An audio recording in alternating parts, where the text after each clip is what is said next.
In this video, I'll be talking about the different features that Boomerang has and how to actually use them within your email. If you're new to Boomerang for Gmail or you have not installed Boomerang, please click on the video for more information on the installation process. The first feature I'll be talking about for Boomerang is the Send Later feature. So I will first go into Compose. I would put in my email information of the person I want to send the email to, the subject, the text, and I will go down to Send Later. So this button allows you to choose when you want the email to be sent. Do you want it to be sent in 1 hour, in 4 hours, tomorrow morning, tomorrow afternoon, in 2 days, or even in a month?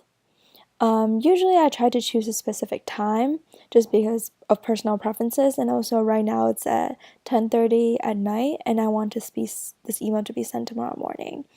So I want this to be sent at February 7th at, let's say, 10:30 a.m. So all you have to do is click confirm. So as you can tell that this message is now in my outbox and is waiting to be sent tomorrow. So it will stay in your outbox until the time that you have assigned it to be sent. There's also an option to create recurring messages. So I will again go to compose and I would do the same thing.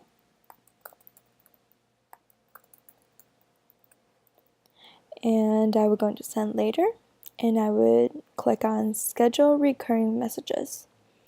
So I wanted to start, let's say, February 8th at 11:10 a.m. And I wanted to be either you could choose daily, weekly, every weekday, month of the same day, month of the same week, or yearly. So let's just choose weekly. And I want it to be every week. So if you want it to be bi-weekly, you could choose, every 2 weeks. So I would do every week, and let's say Thursday and Tuesday. So as you can see, Boomerang automatically have the after 10 messages option selected. It's because it only allows 10 free messages, like I said earlier. So if you want more than 10 messages, you will have to subscribe to Boomerang. So right now, you can see that every week on Tuesday, Thursday at 11:10 a.m., I'll be sending this email. So now all I have to do is click schedule. So it says recurring messages schedule every week on Tuesday, Thursday, 11:10 a.m. Now go into my Boomerang outbox.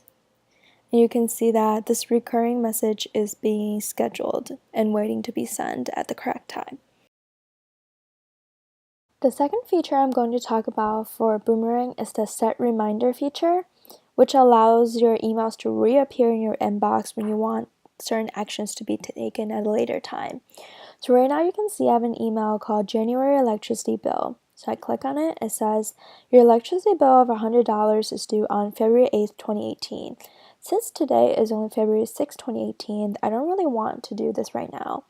I want to do this in the future.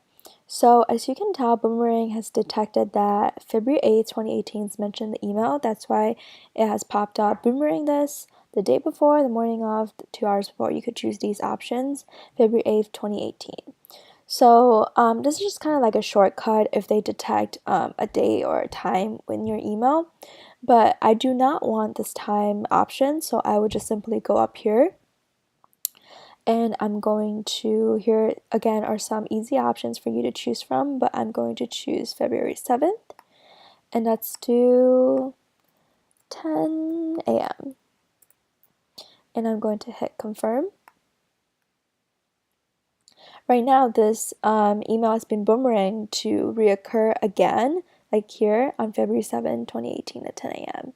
And it is now in my Boomerang box, and it says, during your electricity bill, your electricity bill of $100 due on February 8th, 2018. This will come back at the time I was set earlier. So it really helps, when you're organizing your email and you really want something to get done later. This is a really easy shortcut. The third feature I'm going to talk about for Boomerang is the track responses feature.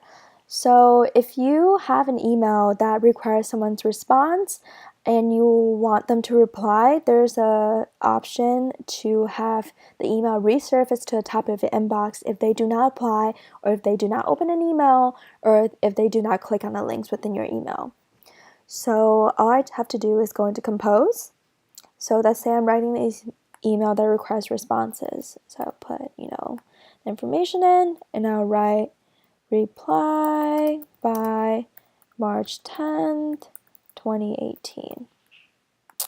And below here, I can choose the option of, when I want this email to resurface. So if I want them to resurface in an hour if they don't reply, resurface in 2 days if they don't reply. So in this case, I want them to resurface on March 10th.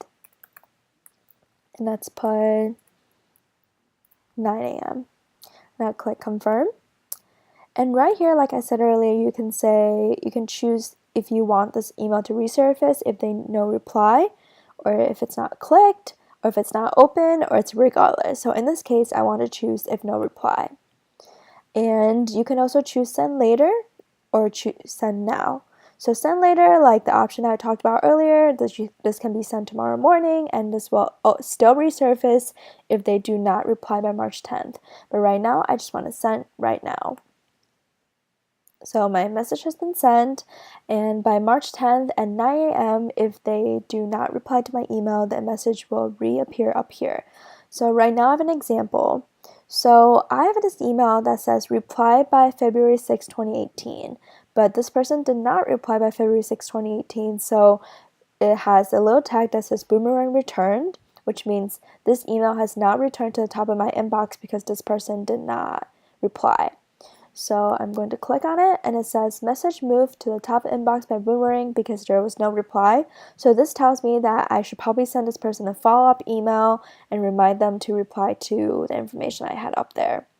So yeah, this is a really easy feature for you to keep track of the emails that you need to remind or follow up. The final feature I'm going to talk about is the read receipts feature. So we all know that a lot of times you send an email and you really want someone to open it, and you want to make sure that they actually read the email. So this is a feature that will allow you to do that. So first I'm going to show you how to compose an email that requires a read receipt. So first going to compose, and I will put in the information. Let's say I put in multiple ones, and I will put please read important. And below here, I want to make sure that they actually read the information. I would put in the tracking code. So this just means that I can have information on top that says, hello, please read. And then this will be typically below my signature, so it would be under my name. And then when it's sent, someone can see that the sender has requested a read receipt. If you do not wish to provide one, click here. So it gives people the opportunity to opt out of the read receipt. So all I have to do right now is to send the email, and the read receipt will be tracked. So I'm going to boomerang this for tomorrow morning just for fun. So February 7th, I'm going to boomerang this at tomorrow morning. Now my message is boomeranged, and tomorrow when the two recipients open their messages, I will receive a notification that I have opened it. So this is an example of something that I have tracked. So I tracked this message, and it was recently opened. I sent it to multiple people, and as you can see right now, I sent it to 4 people over here. I cannot tell who opened it. I can only tell that someone opened it. So this still keeps that, sort of confidentiality of, people viewing their emails, and you don't get all the information. There's also a cool tab over here that allows you to see all the scheduled messages. So right here, especially if you go into tracked messages, I can tell for the email that I was just in, it was clicked and it was read. So I had a link within my email, and I can tell that the link was clicked and the email was opened 5 times. So this is just a good place for you to see that the different messages that you have boomeranged, and allows you to keep track of them. So here are just some of the features that I use for Boomerang. There are more than 4 features, and encourage you to explore them. But at this time, I think this is pretty much enough for someone who is a student, a young professional, or someone who is, simply managing a nonprofit or a small medium-sized business. That's it for the Boomerang's features tutorial. Please subscribe to our channel for more videos in the future on different product tutorials and workshop recordings. If you have any questions, feel free to comment below or email googleclpnonprofit@umich.edu. Thank you for watching and see you next time.